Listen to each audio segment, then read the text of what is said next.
How are you students. फिर से Modi classes bye आशीष मोदी में आपका स्वागत करता हूँ। बच्चों, हमने लास्ट में इंजीनियरिंग का सब्जेक्ट जो ईएमई होता है, ठीक है, एलिमेंट्स ऑफ मैकेनिकल इंजीनियरिंग, उसका कुछ डिस्कस किया था हमने प्रॉपर्टीज ऑफ गैसेस के बारे में। ठीक है, कई बच्चों के कमेंट आ रहे थे सर स्टीम फॉर्मेशन का टॉपिक पर है। ठीक है, बहुत सारा टॉपिक है, बहुत इम्पोर्टेंट टॉपिक है, बट उसमें क्या है कि हम सभी स्टूडेंट्स को ध्यान में रख के चलते हैं। स्टैंडर्ड 10 में भी, स्टैंडर्ड 11, 12, तो वो सभी का वीडियो हमें बनाना पड़ता है। तो धीरे धीरे हम बना देंगे सब कुछ, दिक्कत नहीं है कुछ भी, पर थोड़ा टाइम लगेगा। ठीक है, क्योंकि हर रोज किसी ना किसी की कमेंट आती है कि सर ये बनाओ ये बनाओ, बट जैसे जैसे टाइम मिलता है वैसे में आपके लिए जो भी फॉर्माइज है वो पूरी करता रहूँगा, उसकी कोई दिक्कत नहीं है। तो अभी हमने प्रीवियस लेक्चर्स में, जिसने प्रीवियस लेक्चर नहीं देखा वो प्लीज़ अटेंड कर ले।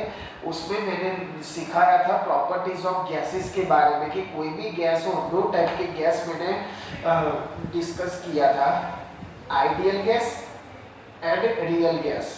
ओके, आइडियल गैस जिसमें हमने क्या देखा था, पहला बॉयल्स लॉ,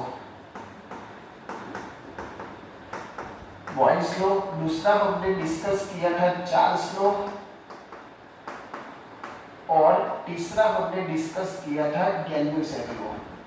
ठीक है स्टूडेंट्स, ऐसा कुछ हमने डिस्कस किया था। तो फिर से थोड़ा मैं 5 मिनट रिवाइज करवा लेता हूँ कि जो गैसेस इन सारे लो का सही तरह से ओबे करे उसको मैं क्या करूँगा, आइडियल गैस। हालांकि रियलिटी में दिस इज नॉट पॉसिबल कि all the gases are obey this law, यानी वास्तविक રીતના એવું કોઈ પોસિબલ નથી કે આ ટ્રોનેટ્રોન નિયમોનું શું કરે, પાલન કરે। ओके स्टूडेंट्स, तो नाउ मैंने प्रीवियस लेक्चर में डिस्कस किया था इन 3 लो के बारे में। अगर आपको नहीं पता है तो प्रीवियस लेक्चर आप देख लो। आज हम डिस्कस करने वाले हैं आइडियल गैस इक्वेशन। कौन सा इक्वेशन, आइडियल गैस इक्वेशन, जो मैंने बोला भी था कि अगले नेक्स्ट लेक्चर में हम आइडियल गैस इक्वेशन के बारे में डिस्कस करेंगे। But I request you, ideal gas equation derive करने से पहले आपको एक 3 लॉ आना जरूरी है।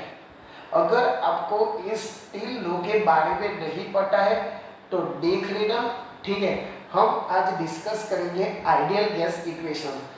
अब what is ideal gas equation, जैसे मैथ्स में हमारे इक्वेशन आते थे स्टैंडर्ड 10 में, क्वाड्रेटिक इक्वेशन, लीनियर इक्वेशन, ठीक है ना, जिसमें हम x² plus x² plus 2x plus 3 ऐसा कुछ सॉल्यूशन करते थे। यहाँ इक्वेशन डिराइव करना है from this 3 law. In 3 law से हमें क्या करना है, डिराइव करना है। अब व्हाट इज बॉयल्स लॉ, तो शॉर्टकट में हमने क्या देखा था कि boils law is related with the pressure and volume.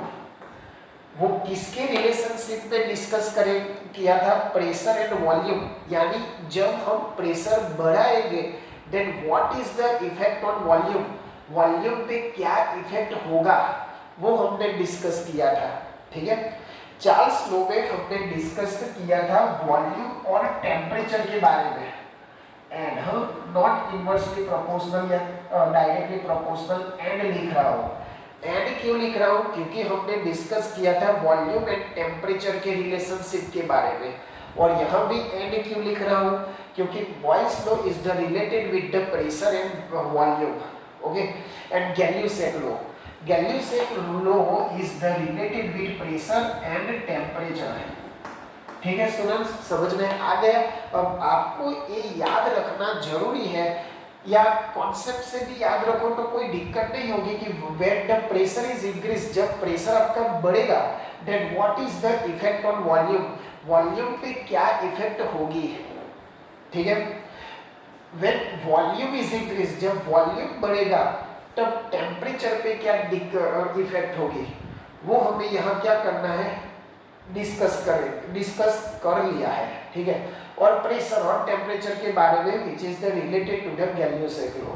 Okay students, now हमें क्या करना है, इन तीन लो में यहाँ लिख रहा हूँ, ठीक है।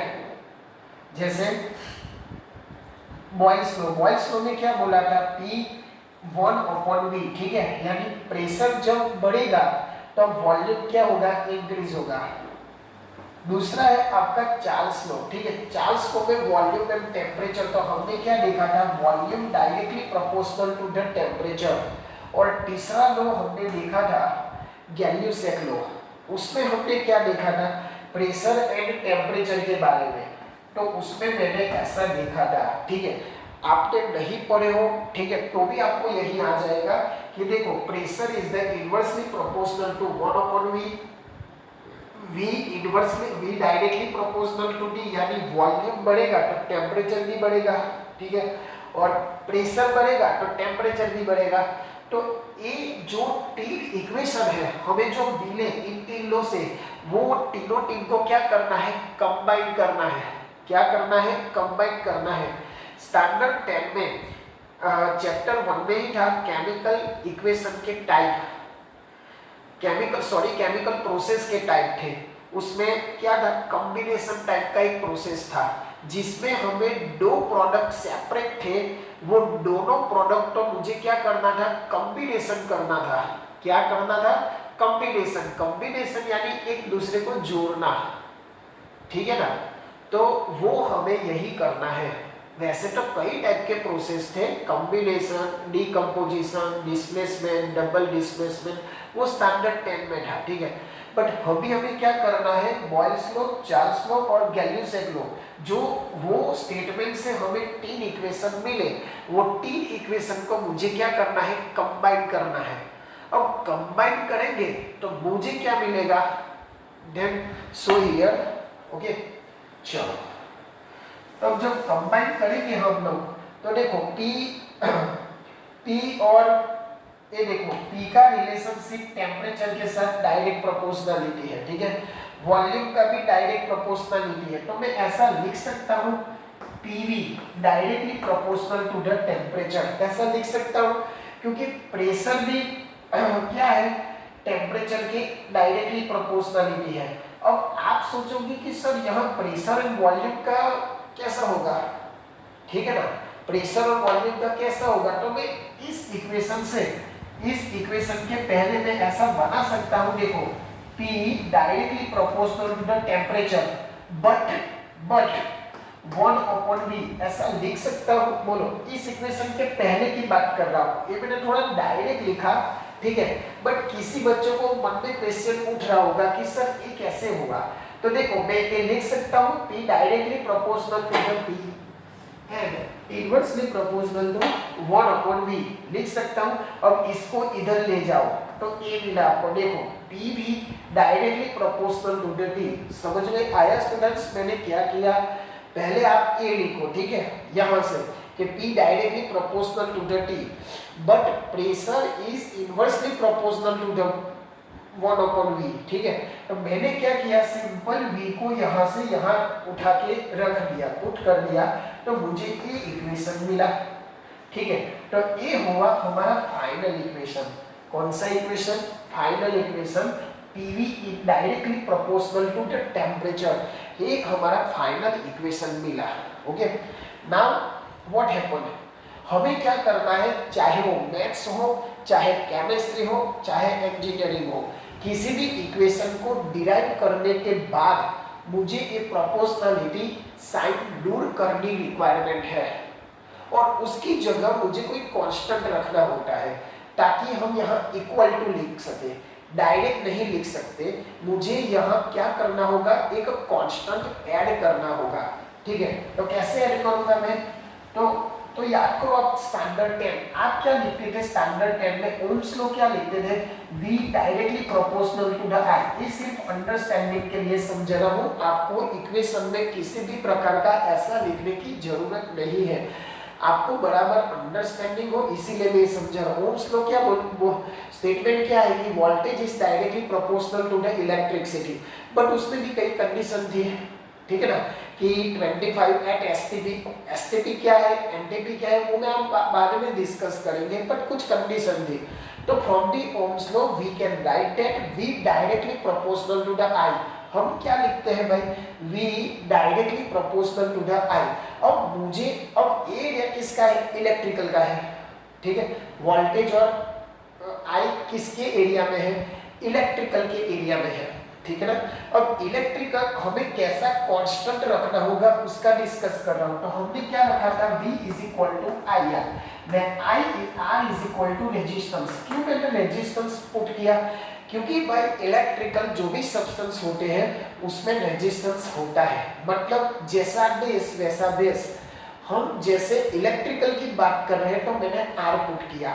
यहाँ हम प्रेशर, वॉल्यूम, टेम्परेचर की बात कर रहे हैं तो उसके रिलेशनशिप हमें क्या पुट करना है, कांस्टेंट पुट करना है, ताकि हमारा ये प्रोपोर्शनैलिटी साइन है वो हट जाए। समझ में आया मैं क्या बोल रहा हूँ।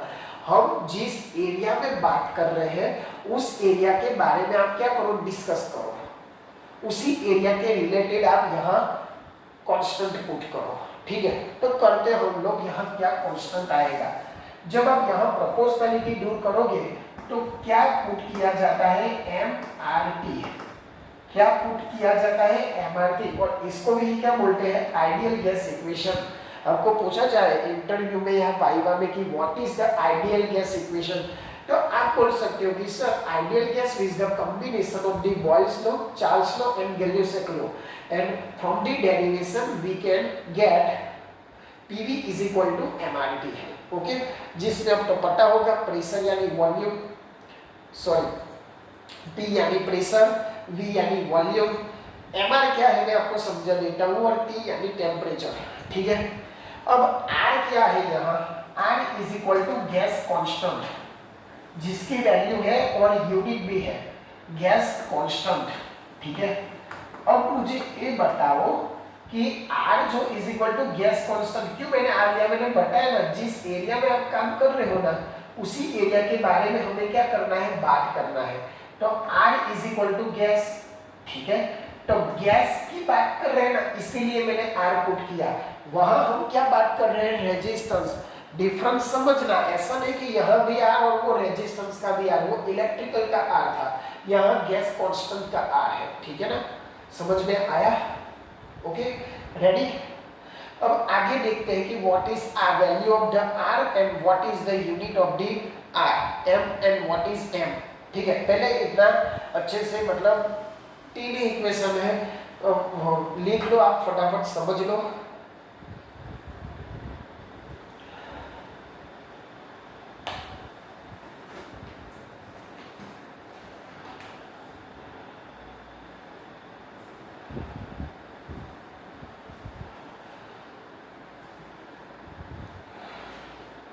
चलो ठीक है, ओके।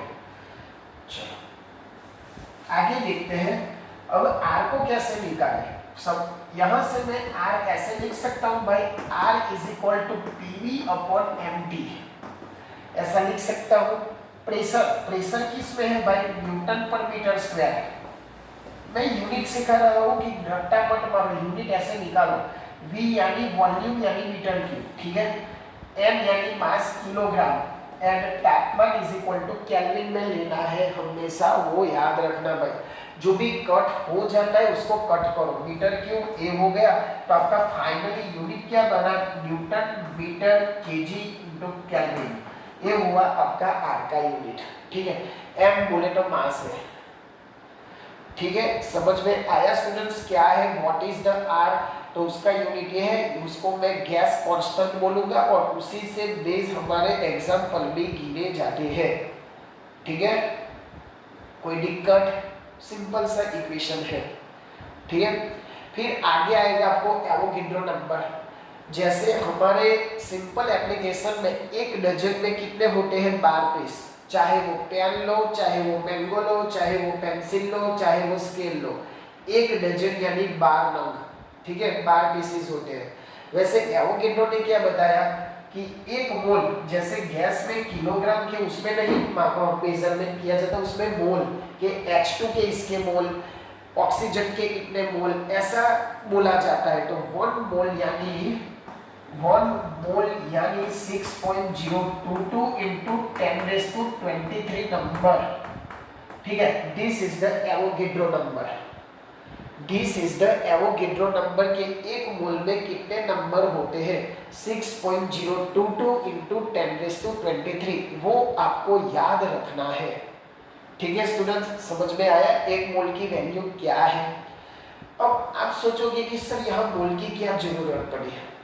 मोल का फॉर्मूला भी यहाँ यूज होगा, क्योंकि मोल यानी क्या है आपको पता होगा। आप स्टैंडर्ड 9-10 में आ गया होगा कि मोल एटॉमिक वेट के बारे में, ठीक है, एटॉमिक मास के बारे में आपको आ गया होगा।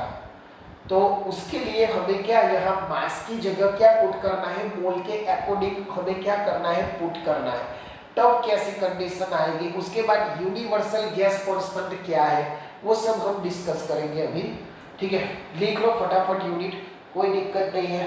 ठीक है, हाँ दूसरी एक बात, उसकी वैल्यू पुट करना भूल गए हम।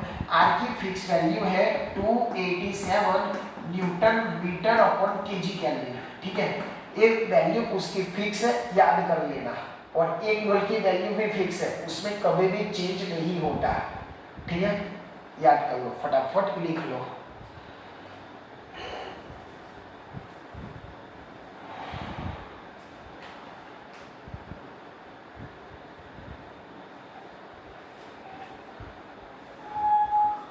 चलो आगे जाते हैं, आगे देखते हैं व्हाट इज मोल।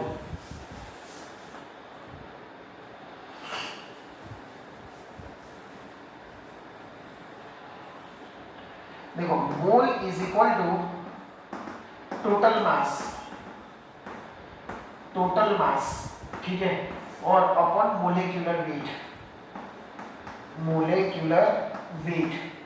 अब मोलेक्युलर वेट आपको पता होना चाहिए, उसके लिए आपको एटॉमिक नंबर पता होना चाहिए। सपोज कि कार्बन का एटॉमिक नंबर 6 है।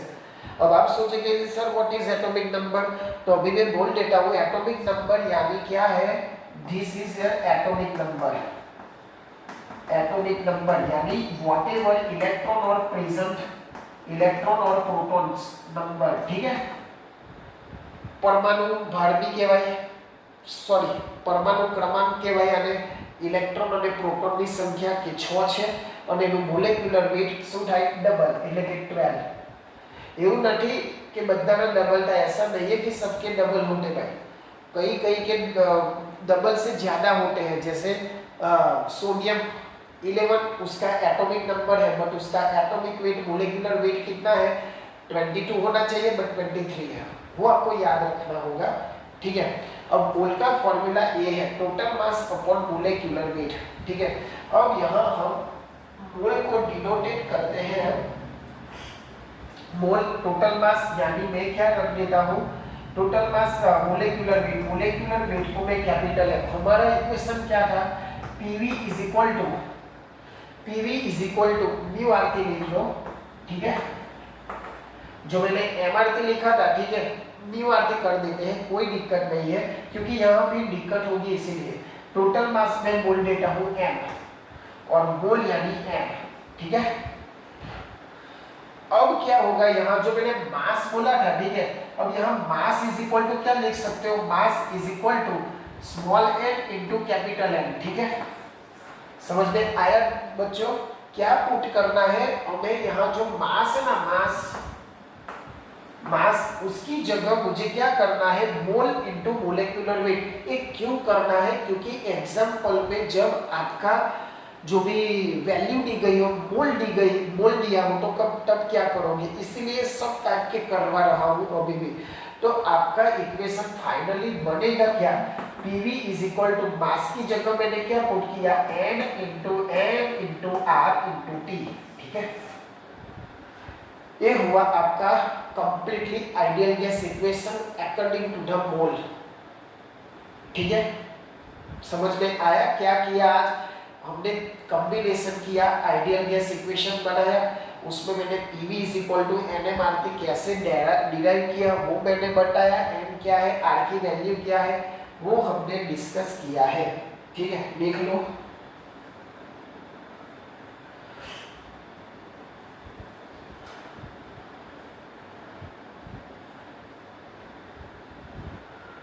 ठीक है, अब थोड़ा आगे चलते हैं,